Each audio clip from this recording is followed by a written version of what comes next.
Bismillahirrahmanirrahim. Assalamualaikum warahmatullahi wabarakatuh. Innal hamdalillah nasta'inuhu wa nastaghfiruh wa na'udzu billahi min syururi anfusina wa sayyiati min a'malina. May yahdihillahu fala mudilla lahu wa man yudlil fala hadiya lahu.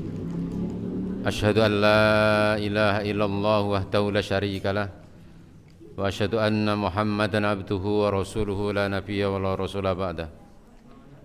Allahumma la ilma lana illa ma 'allamtana wa 'allimna ma yanfa'una fa ya ibadallah usini wa iyyakum bi taqwallahi faqad fazal muttaqun. Bapak Ibu jamaah kajian Ahad pagi yang dirahmati Allah. Alhamdulillah kita bersyukur pada Allah dengan sepenuh syukur karena hari ini Allah takdirkan kita bersama-sama hadir di majelis ilmu dalam keadaan aman, dalam keadaan damai. Sementara saudara-saudara kita di Palestina seperti yang kita ketahui bersama, mereka dalam keadaan yang berbeda jauh dengan apa yang kita rasakan pada pagi hari ini. Kita berdoa semoga Allah berikan kekuatan kepada mereka yang masih berjuang, semoga Allah berikan kemenangan. Yang sudah dipanggil oleh Allah, semoga diberikan jannah. Dan semoga kita yang ada di sini ikut membantu dalam bentuk doa, dalam bentuk donasi, juga dalam bentuk dukungan-dukungan di media sosial, karena dukungan di media sosial itu menjadi penting agar saudara-saudara kita di Palestina tahu bahwa kita di Indonesia juga memberikan dukungan penuh untuk mereka. Dan alhamdulillah Muhammadiyah telah menyalurkan bantuan dananya. Semoga akan terus bertambah. Salawat dan salam semoga terlimpahkan kepada Nabiullah Muhammad sallallahu alaihi wasallam, kepada keluarga Rasulullah, para sahabat dan orang-orang yang ittiba dengan sunnah-sunnahnya. Dan semoga kita termasuk orang-orang yang berikhtiar untuk selalu mempelajari sunnah Rasulullah, kemudian mengamalkannya. Bapak Ibu yang dirahmati Allah, Ustadz Budi Azhari dalam salah satu tausiahnya mengatakan bahwa konflik Palestina-Israel itu menjadi furqan, menjadi pembeda. Siapa yang berpihak di Israel dan siapa yang berpihak di Palestina. Dan hari ini menjadi jelas siapa yang berpihak di Palestina dan siapa yang berpihak di Israel. Ada tidak dari kelompok umat Islam yang berpihak ke Israel? Ada. Ya. Bahkan ada yang sampai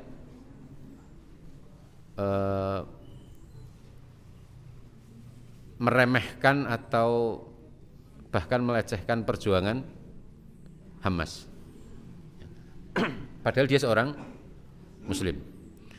Maka konflik Palestina-Israel itu menjadi pembeda. Hanya sayangnya kadang-kadang kita amnesia. Sudah Allah tunjukkan itu, tapi kemudian kita lupa. Karena kita orang yang mudah sekali dengan lupa. Ya, maka di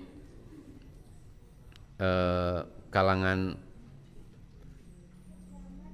politik itu ada yang bersemboyan Yang akan dipilih itu adalah yang memberi amplop terakhir. Jadi kalau ada caleg kasih amplop hari ini 500.000, itu nanti akan kalah dengan caleg yang memberi amplop serangan fajar. Meskipun nominalnya hanya 100.000, karena kita mudah lupa. Nah, ini yang dimanfaatkan oleh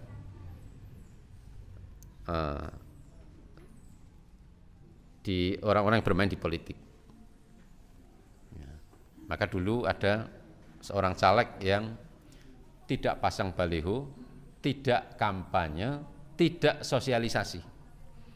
Tapi semua uangnya dia kumpulkan, dia bagi di hari terakhir. Dan menang itu. Tidak sosialisasi, tidak pasang baliho, tidak kampanye. Tapi kasih uang di hari terakhir. Yang ngasih-ngasih di awal itu sudah dilupakan semua. Karena kita orang yang mudah lupa. Hari ini Allah tunjukkan kepada kita siapa di Palestina, siapa di Israel. Itu sudah jelas Allah tunjukkan. Tapi besok lupa lagi. Ya.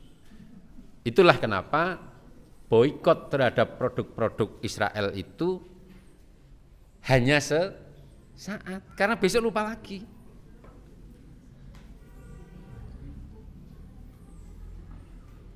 Yang sulit kita lupakan itu apa? Biasanya yang sulit kita lupakan itu sakit hati. Yang selain itu mudah kita lupakan, tapi sakit hati susah kita lupakan. Baiklah, Bapak Ibu rahimakumullah. Ya. Kalau ditanya siapa yang membiayai agama ini? Siapa, Pak?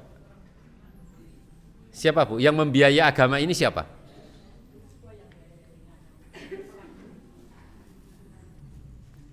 Pernah enggak kita membiayai agama ini?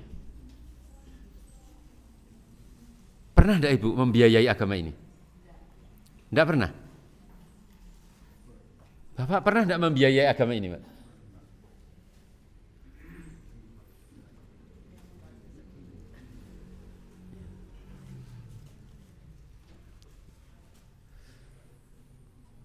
Dengan dana apa amal usaha Muhammadiyah itu dibangun?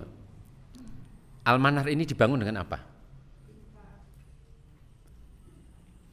PKU dibangun dengan apa? TK Murni itu dibangun dengan apa? SD Muhammadiyah Parakan itu dibangun dengan apa? Dengan apa itu dibangun? Wis lali toh.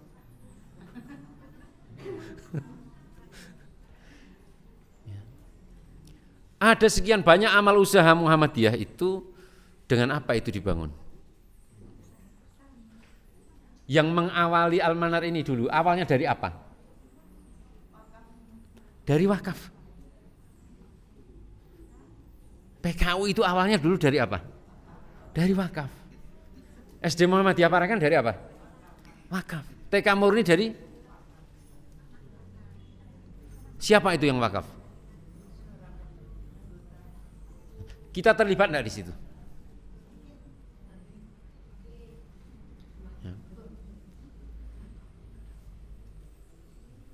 Jadi ada Masjid Al-Manar, TK Murni, SD Muhammadiyah, ada PKU, dan yang lain-lain. Itu semua dibangun dari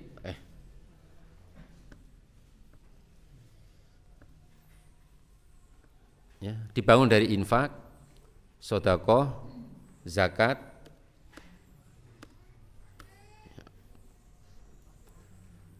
Siapa yang berinfak?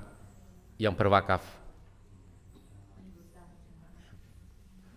Maka Bapak Ibu rahimakumullah, perlu kami sampaikan di sini mewakili Takmir Masjid Al-Manar bahwa jumlah kajian Ahad pagi Masjid Al-Manar itu meningkat 100%. Bahkan lebih. Dulu awal diluncurkan program ada konsumsi untuk Ahad pagi itu hanya menghabiskan minum 2 box itu segarmu. 2 box isinya berapa? 80. Ya. Satu isinya 24. Kan itu yang kecil. Ya. Isinya 40 kan? 2 box berarti berapa? 80. Hari ini ya, itu minimal 4, bahkan kadang 5. Berarti naiknya berapa? 100%. Kemudian setelah ada Jumat Berkah, itu jumlah jamaah sholat Jumat di Masjid Al-Manar yang dulu menurut informasi dari Mas Amin hanya sekitar 40 orang. Sekarang lebih dari 100. Naiknya berapa? 100% lebih. Nah, apa ikhtiar jamaah untuk meningkatkan, ikhtiar takmir untuk meningkatkan ini? Itu dengan program Pasaga, kemudian Jumat Berkah. Yang itu yang membiayai siapa? Jamaah. Anda semua yang membiayai. Jadi infak panjenengan semua itu mampu meningkatkan jumlah jamaah Masjid Al-Manar 100% lebih. Padahal jenengan infaknya piro toh?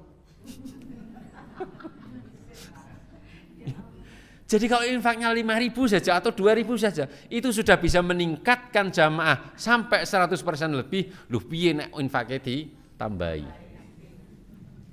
Apa enggak lebih banyak itu? Itu jadi pahala jariah enggak?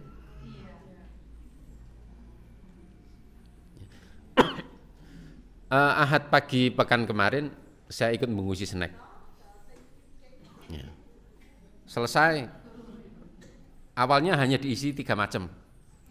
Datang lagi ibu-ibu bawa tahu sama apa itulah. Padahal bungkus sudah hampir selesai. Akhirnya kita bukain lagi, tambahin lagi jadi 4. Ya. Nah, ibu-ibu yang bersedekah dengan itu di pagi hari, di Ahad pagi maupun di Jumat, yang kemudian dengan infak itu meningkatkan jumlah jamaah, maka insya Allah itu jadi pahala jariah. Maka mohon keikhlasan jamaah sekalian, nek entuke iki ora padha karo sebelah. Ya, insya Allah rezeki tidak akan tertukar. Maka jangan dibanding-bandingke dengan sebelahnya, karena kadang begitu. Yang datang itu banyak macam, nah ya dibagi itu sak cukupe, pokoknya sak bungkus isine iki lah 4 macam ya 4 macam, isine bisa beda-beda. Ya. Jadi entuke ya sesuai dengan amal.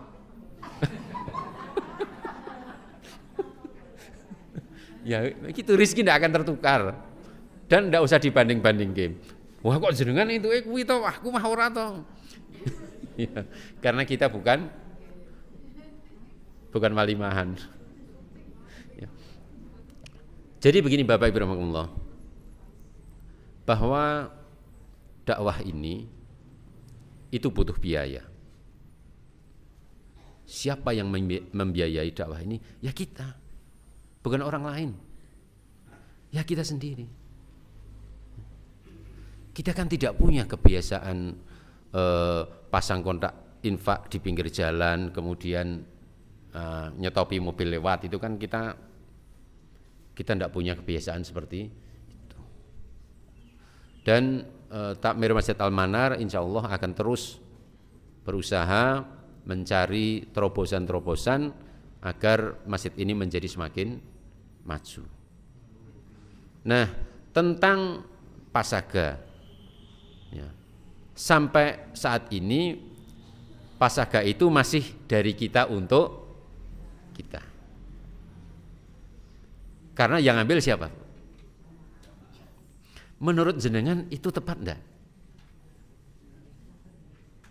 Bisa enggak kalau dirubah dari kita untuk orang lain? Bisa enggak? Setuju enggak Bapak Ibu? Terus caranya gimana? Kalau selama ini kan dari kita untuk kita. Bisa enggak besok kita rubah dari kita untuk orang lain? Takutnya begini, nanti kalau dirubah dari kita untuk orang lain, senang para anis rano sayur kok rasa mangkat lah. Kira-kira begitu enggak? Yakin? Ya. Kalau Bapak Ibu jamaah ikhlas, nanti saya laporkan ke Ketua Takmir agar program ini tidak selalu dari kita untuk kita. Mungkin gantian lah. Ahad ini dari kita untuk kita, kemudian ahad depan dari kita untuk lingkungan sekitar. Ya. Nanti dicari inovasi-inovasinya. Ya.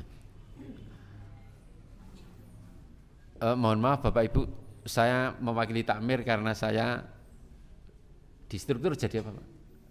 Ya, jadi tukang maido. Jadi kalau mau yang maido sama takmir, sampaikan ke saya nanti tak paidoke. Jadi kemarin ada evaluasi bersama teman-teman takmir Masjid Al-Manar. Nah, alhamdulillah progresnya sudah bagus. Tapi kita hari ini kita masih berhenti di sini. Belum ada inovasi baru lagi. Nah, kita butuh masukan dari Bapak Ibu jamaah sekalian. Apa nih yang kira-kira bisa kita lakukan lagi untuk meningkatkan kualitas jamaah Al-Manar. Ya. Jadi kalau ahad pagi, alhamdulillah yang agak awet itu karpet yang depan. Ya, karena biasanya yang datang itu cenderung di belakang. Sampai beberapa waktu yang lalu yang di belakang itu tidak muat, tidak bisa masuk. Padahal di depan masih kosong. Saya tidak tahu apa karena ustadznya terlalu ganteng jadi tidak berani maju atau gimana. Tapi mohon nanti ibu-ibu softnya bisa agak rapat, jadi yang hadir akhir di belakang itu tidak kesulitan. Kemudian Bapak Ibu rahimakumullah, marilah kita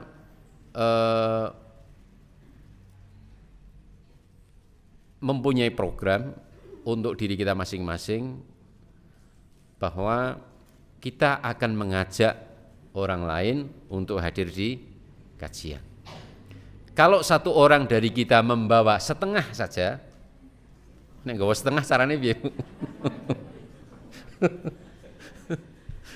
Jadi kalau satu dari kita membawa setengah orang saja, itu peningkatannya sudah 50%.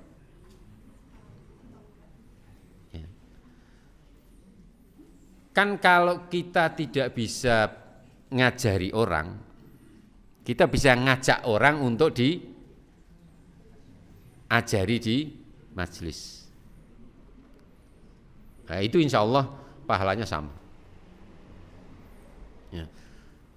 Nah, mari kita tingkatkan lagi infak dan sedekah wakaf kita untuk membiayai dakwah ini. Kemudian untuk kaleng kenceleng lazismu, ya. Ibu tahu 1 bulan dapat berapa? Tahu enggak Bu? Berapa itu? Enggak mesti. Menurut panjenengan itu masih sedikit apa udah banyak?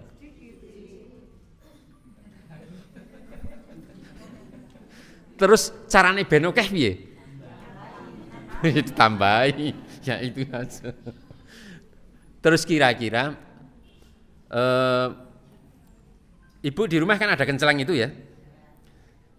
Uang yang masuk di kenceleng itu ya, dengan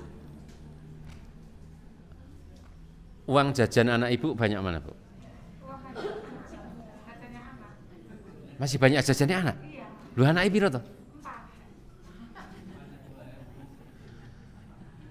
Terus uang yang masuk ke kencang lazismu, maaf, dengan make up itu lebih mahal mana?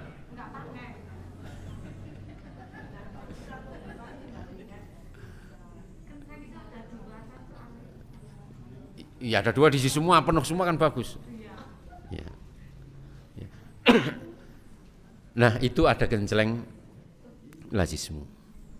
Ya, insya Allah itulah nanti yang akan kekal di. Kalau yang kita makan jadi, yang kita pakai jadi apa? Yang kita sedekahkan jadi, nah itu.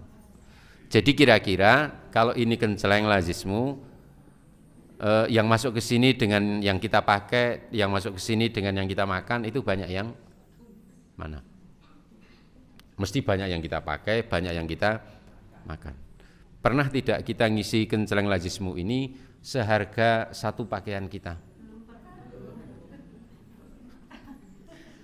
Seharga satu pakaian kita. Padahal yang lemari pakaiannya numpuk enggak? Gimana kalau yang numpuk-numpuk itu dikonversi ke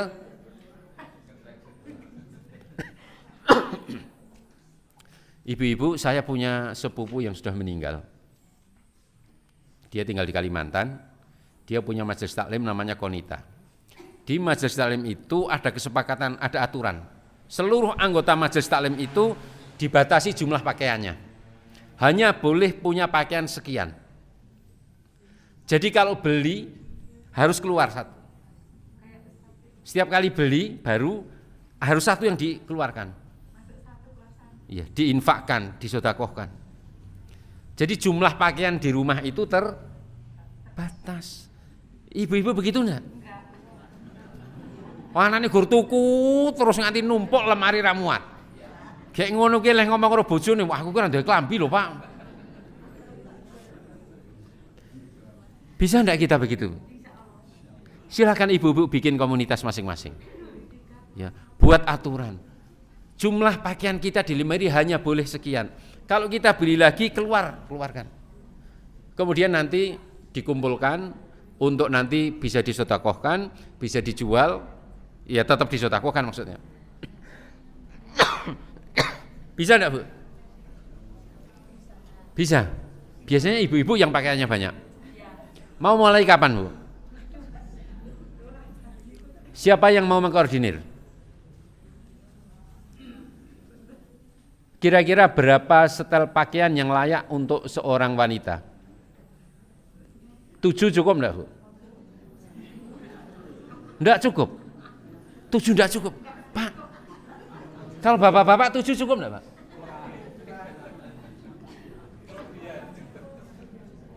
Berapa kira-kira, Bu? Yang cukup untuk ibu berapa kira-kira? 20. Astagfirullah. Ora mumet le milih ini arep mangkat ngono iki.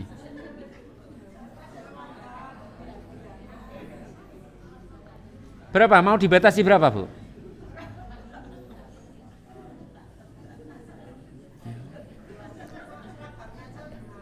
Seragamnya 5. Oke.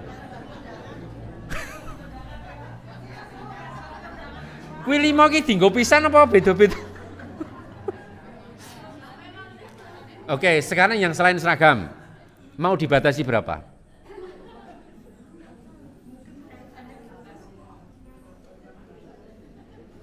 Mau dibatasi? Ini kalau enggak dibatasi begini, enggak terbatas nanti, Pak. Itu bahaya. Apalagi sekarang ada online. Wes uruh ki apik, oh pesen ngono kuwi. Ya. Kita kalau tidak membatasi diri bahaya. Ayo Bu, mau dibatasi berapa, Bu? 10 cukup enggak selain seragam? Ya Allah, ora cukup, Pak. Jenengan ki lek ngajari istri piye to?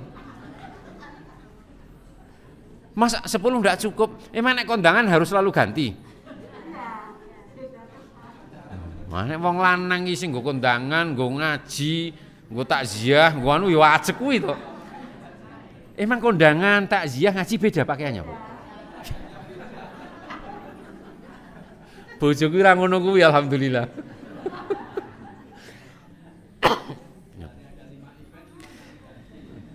Emang kalau kondangan pakaiannya beda, ngaji pakaiannya beda, takziah pakaiannya beda. Itu suaminya ajek apa berubah? Lho suaminya ajek to. Lho semoga beda-beda ngene iki njuk nggo ngopo? Wong bojone ya ajek kuwi to.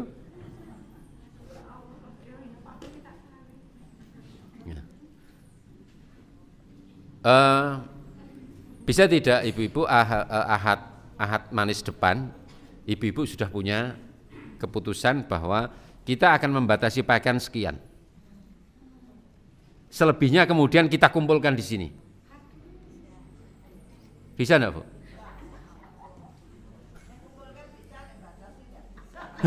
Itu.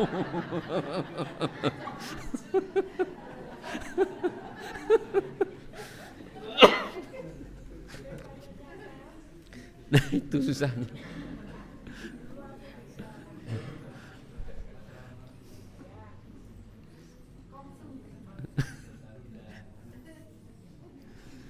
Ya.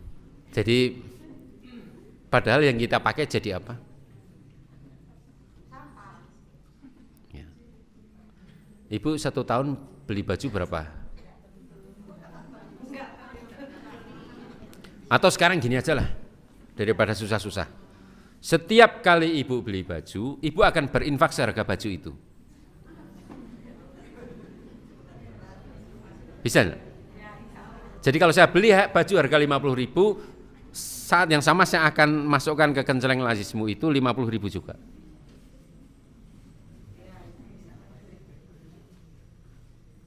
Engko lak jo mikir-mikir to, wah nek kok kan tuku kok. Sementara yang dilazis ndongone muga-muga padha tuku pakaian. Jadi Bapak Ibu rahimakumullah, kalau saudara-saudara kita di Palestina sedang berjuang seperti itu, coba lihat tumpukan pakaian kita di lemari. Berapa banyak yang sudah tidak kita pakai? Berapa banyak yang hanya kita pakai mungkin sebulan sekali, atau bahkan mungkin hanya setahun sekali. Kenapa kita bisa begitu?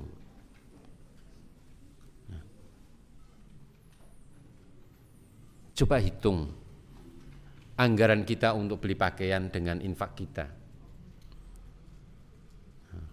Anggaran kita untuk beli pakaian dengan beli buku untuk ilmu.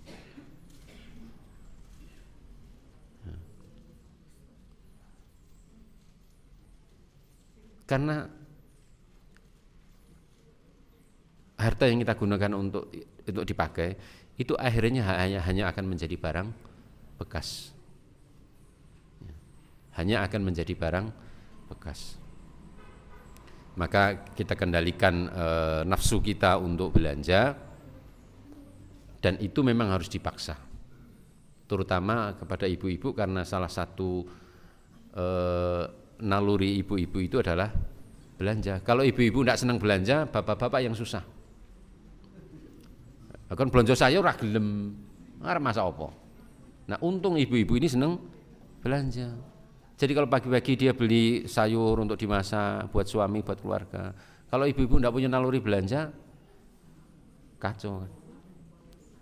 Tapi ini harus dikendalikan, tidak boleh kemudian tidak dibatasi, maka harus dibatasi. Nah, untuk diketahui oleh jamaah sekalian bahwa beberapa waktu yang lalu Ibu Sri Edi Penny mewakafkan salah satu rumahnya di Ngempon, ya, tanah di Ngempon untuk Muhammadiyah Parakan. Nah, monggo yang mau mengikuti jejak beliau, kita doakan Ibu Penny semoga diberi kesehatan oleh Allah Subhanahu wa taala. Kalau saya mendoakan semoga diterima amal ibadahnya, dikira ndongake. Padahal itu kan doa juga penting tuh, Pak. Ada doa-doa yang hanya kita ucapkan kepada orang yang meninggal. Jadi kita enek ndongake kuwi kesane jadi negatif. Sama kalau saya mendoakan, ibu-ibu semoga anak-anak ibu husnul khotimah ya. Medeni enggak, Bu? Semoga anak-anak ibu husnul khotimah. Kaya ndongake, padahal husnul khotimah itu penting dan kita bisa meninggal kapan saja. Anak-anak kita juga bisa kapan saja. Nah, Bapak Ibu rahimahullah, Quran surat Al-Hujurat ayat 15. A'udzubillahi minasyaitonirrajim. Innamal mu'minuna alladzina amanu billahi wa rasulihi tsumma lam yartabu wa jahadu bi amwalihim wa anfusihim fi sabilillahi ulaika humus shadiqun. Jadi ciri-ciri orang beriman itu dia beriman kepada Allah dan Rasulnya, kemudian tidak ragu-ragu di dalam keimanan itu, tidak ragu-ragu dengan semua janji-janji Allah, janji-janji Rasulullah SAW, dan mereka berjihad dengan harta dan jiwa. Di Palestina, saudara-saudara kita itu berkorban bukan hanya harta, bahkan jiwa. Kita sudah berjihad dengan apa? Maka marilah kita berjihad dengan harta.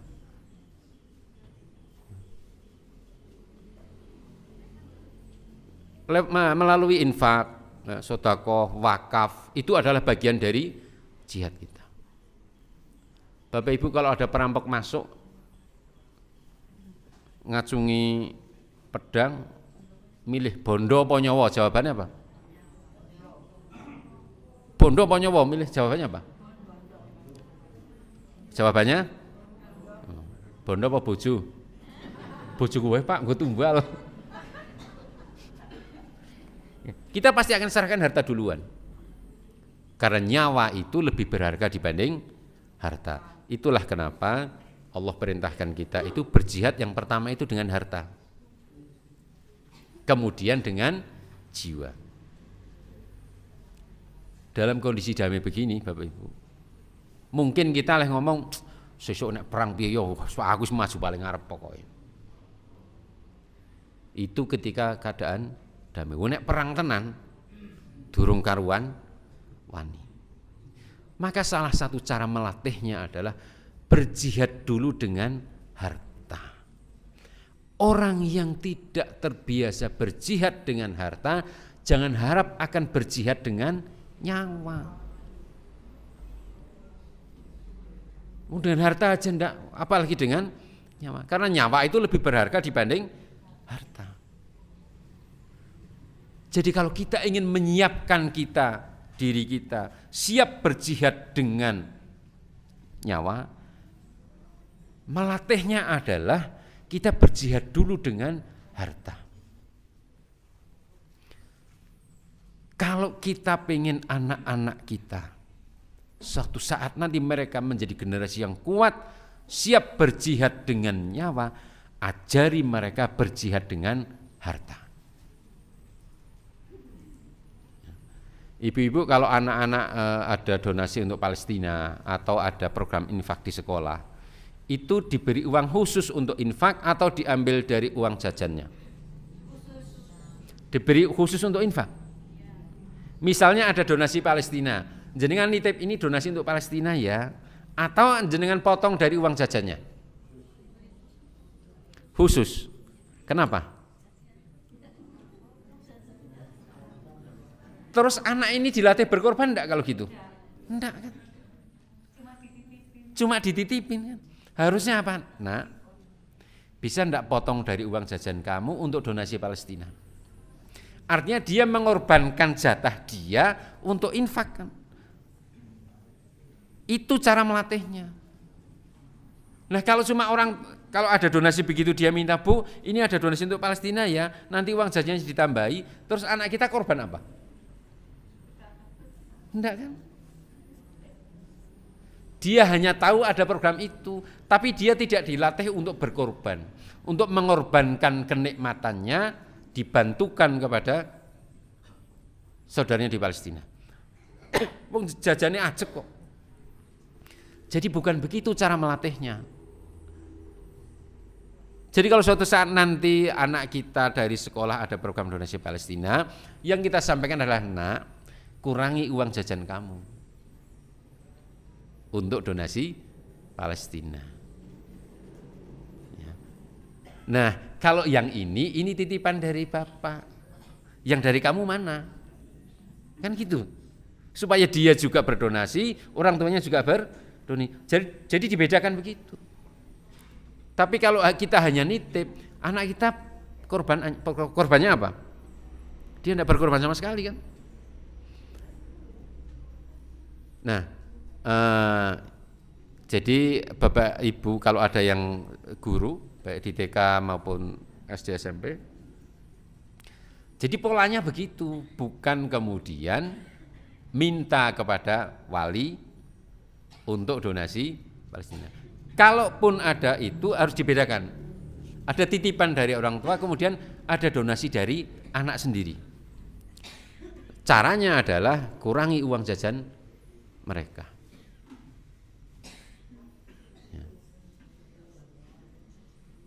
Nah, kalau anak-anak kita dari kecil sudah dididik begini, nanti ketika mereka dewasa, kemudian disampaikan, ibu-ibu, bapak-bapak, besok kurangi beli pakaiannya ya. Untuk infak ya, itu gampang nanti. Nah sekarang susah kan? Karena dulu kita tidak diajari begitu. Jadi mengorbankan sebagian kenikmatan kita untuk kita sedekahkan. Nah, ini harus kita tanamkan kepada anak-anak kita.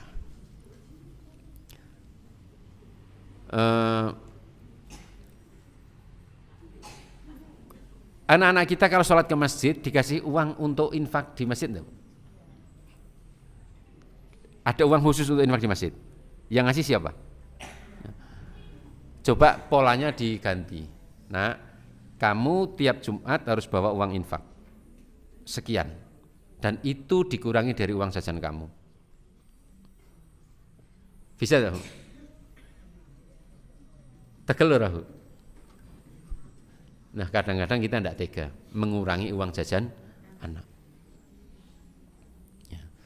Tapi kalau kemudian polanya adalah, nah mungkin masjid iki nggo infak yo, dan itu yang ngasih orang tuanya,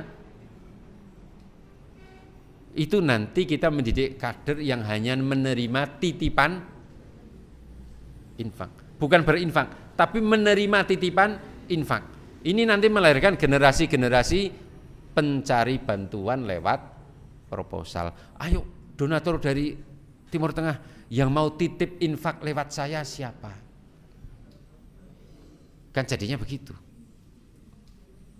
Bukan saya meskipun itu bagus juga karena membantu orang untuk memfasilitasi orang untuk berinfak, untuk bersedekah, itu bagus juga. Tapi secara mental, kalau dominan mental yang begini, ini susah. Jadi Bapak Ibu rahmatullah, biasakan kalau berinfak anak itu ambil dari uang jajan dia. Jangan ada anggaran khusus untuk infak yang kita titipkan ke anak, supaya kita melatih anak kita berkorban, bukan menerima titipan. Nah, fahamkan dengan ayat ini. Nah, kita itu punya kewajiban begini loh. Berjihad itu bukan hanya dengan nyawa, tapi juga dengan harta. Ayolah kita berlatih. Ibu-ibu nonton enggak, Bapak Ibu, di YouTube ada video anak kecil Palestina. Ya, yang dia seneng banget ketika orang tuanya syahid. Ketika saudaranya syahid. Oh, dia seneng banget itu. Enggak ada sedih-sedih. Gimana cara menanamkan itu ke anak-anak?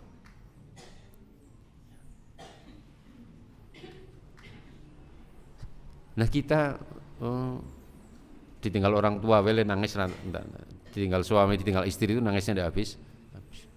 Mereka masih siap setiap saat untuk ditinggal oleh salah satu anggota keluarganya. Ya. Surat As-Saff. Ya, jadi ada perdagangan, transaksi, perniagaan antara kita manusia dengan Allah Subhanahu wa taala. Tu'minuna billahi wa rasulih wa tujahiduna fi sabilillahi bi amwalikum wa anfusikum. Sama, berjihad di jalan Allah dengan harta dan jiwa. Yang nanti hasilnya adalah yaghfir lakum dzunubakum. Allah akan ampuni dosa-dosa kita. Wa yudkhilkum jannatin tajri min tahtihal anhar. Kemudian Allah akan masukkan ke jannahnya, ke surganya. Wa masakin thayyibatan fi jannati adn. Dan tempat yang nyaman, tempat yang indah di surga Aden. Dzalikal fauzul adzim, dan itu adalah keberuntungan yang besar. Jadi Bapak Ibu rahimahullah, berjihadlah dengan harta, berjihadlah dengan jiwa. Kalau dengan jiwa kita belum, maka berjihadlah dengan harta. Apa janjinya? Janji dari Allah, akan Allah ampuni dosa-dosa kita. Berapa banyak dosa kita yang kita sadari maupun yang tidak kita sadari. Ada dosa yang kita sadari, ngerti dosa yang sih dilakoni, masih ada enggak? Belum lagi dosa yang kita tidak tahu kalau itu dosa. Belum lagi dosa yang kita tidak bisa menghindar dari itu.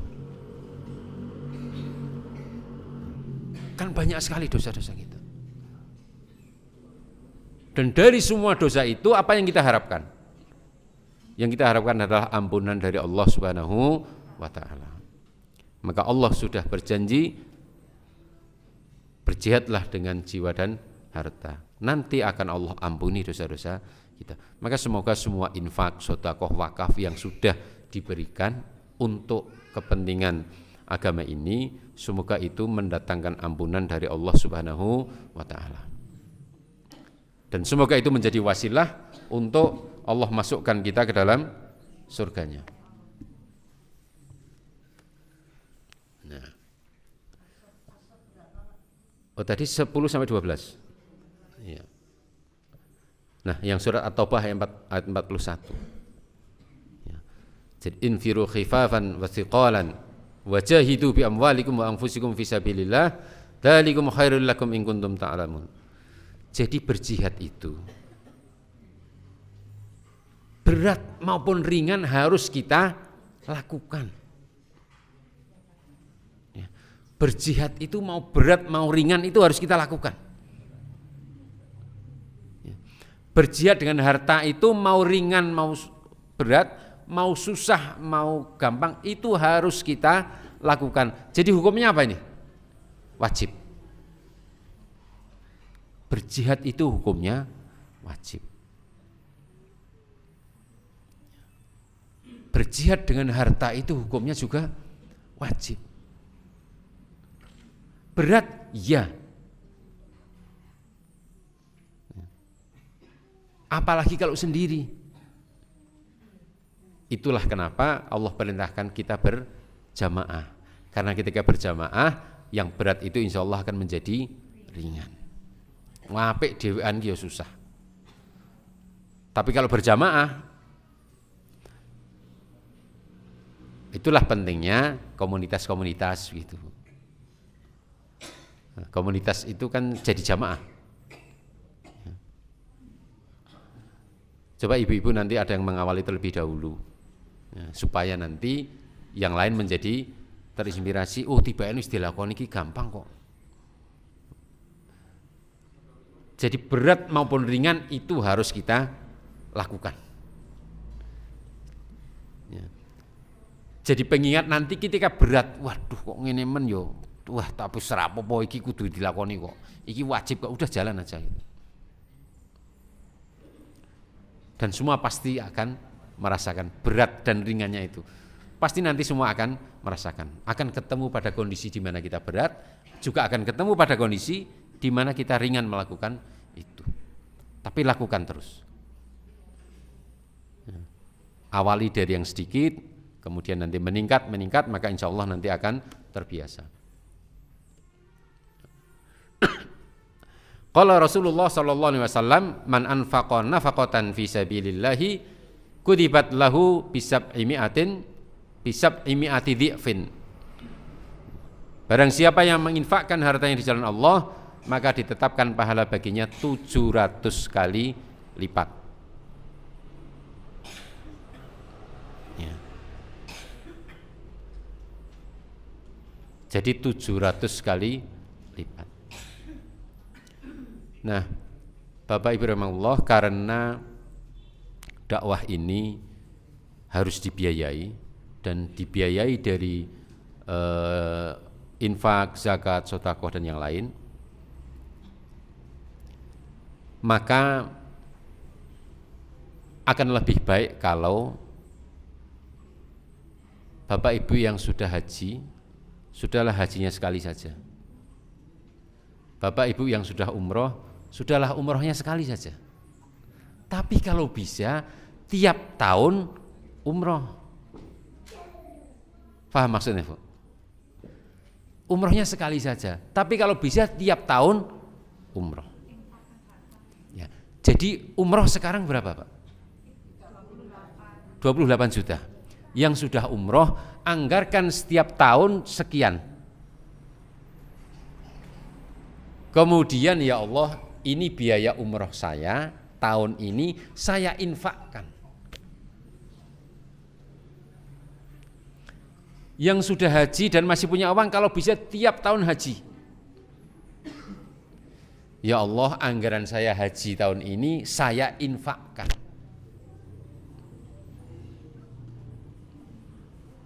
Ya. Pernah tidak kita baca di kisah 3 orang yang berangkat haji,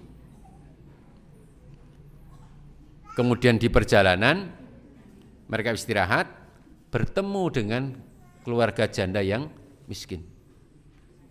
Nah, yang 1 orang dari mereka semua bekalnya dia kasihkan dan dia tidak berangkat haji.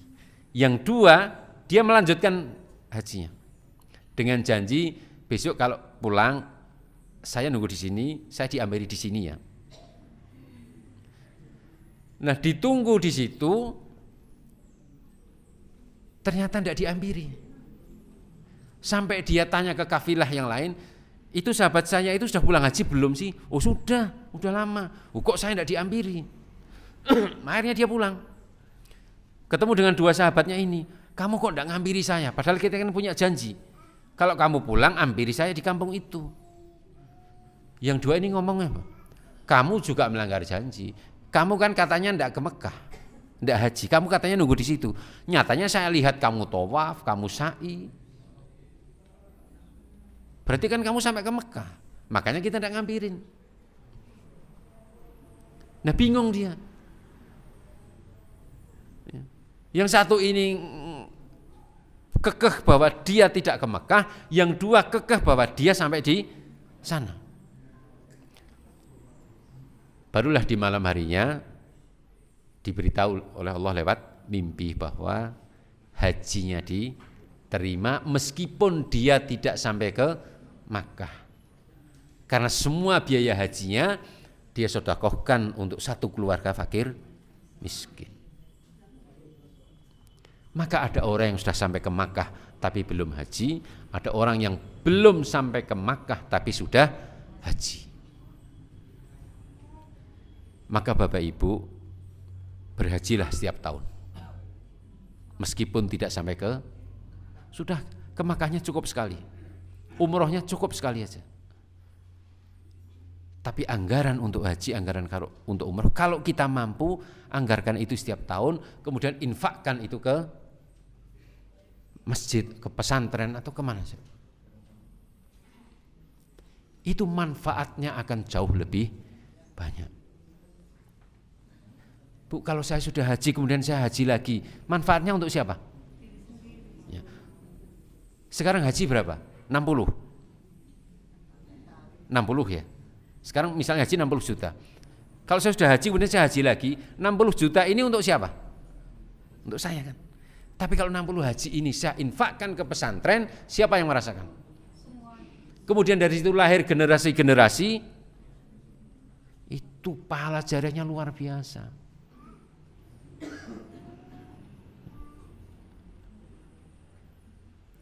Nah, saya pernah menyampaikan ini di kajian kelompok jamaah umroh. Yang komplain adalah biro umrohnya. Loh Ustaz, saya punya biro umroh. Kalau semuanya begini gimana? Mati nanti biro umroh saya. Nah, saya bilang rezeki itu di tangan Allah, tidak usah khawatir. Kalau kemarin dapat dari ini, besok kalau program ini diganti, insya Allah dapat lagi dari jalan yang lain. Maka Bapak Ibu kalau punya biro umroh, ada orang daftar umroh, silakan ditanya, Ibu, Bapak sudah umroh berapa kali? Kenapa tidak dicukupkan saja kemudian anggaran umrohnya dialokasikan misalnya untuk pesantren, untuk fakir miskin, untuk yatim piatu, untuk pembangunan masjid dan lain sebagainya. Itu insya Allah akan lebih bermanfaat. Bisa Bapak Ibu? Yang umrohnya sudah atau hajinya sudah, silahkan nabung lagi untuk haji lagi, nabung lagi untuk umroh lagi. Tapi caranya seperti tadi. Nah, ini yang penting untuk kita pahami. Jadi Rasulullah SAW bersabda, "Man jahaza ghazian fi sabilillahi faqad ghaza. Wa man khalafahu fi ahlihi bi khairin faqad ghaza." Ini khusus untuk perang dalam arti yang sebenarnya. Ya. Barang siapa yang menyiapkan bekal bagi seorang mujahid di jalan Allah, sungguh ia telah berjihad. Dan barang siapa yang menjaga keluarga yang ditinggalkan seorang mujahid, maka sungguh ia telah berjihad. Bapak Ibu, hari ini yang sedang berjihad perang siapa? Hari ini yang sedang berjihad perang siapa? Saudara kita di Palestina. Kalau kita kemudian kumpulkan dana sebagai bekal untuk jihad mereka, maka posisi kita sama dengan man jahaza ghazian fi sabilillah faqad ghaza. Barang siapa yang menyiapkan bekal untuk seorang yang berjihad di jalan Allah, maka dia sedang berjihad. Dia telah berjihad. Maka kalau kita ingin berjihad hari ini, kita bantu Palestina dengan perbekalan mereka. Nah, Bapak Ibu guru yang menggalang donasi untuk Palestina, fahamkan kepada anak-anak dengan hadis ini. Ya, jadi fahamkan anak-anak dengan hadis ini, bahwa ketika kita menyiapkan bekal untuk orang yang berjihad di jalan Allah, maka kita telah berjihad. Pahamkan kepada anak-anak itu.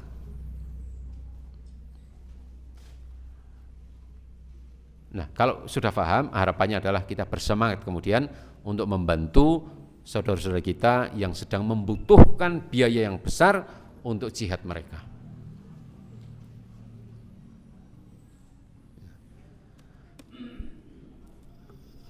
Nah, itu tadi sudah. Nah, yang terakhir sebagai penutup, Bapak Ibu rahimakumullah, apa sih yang paling sulit kita korbankan?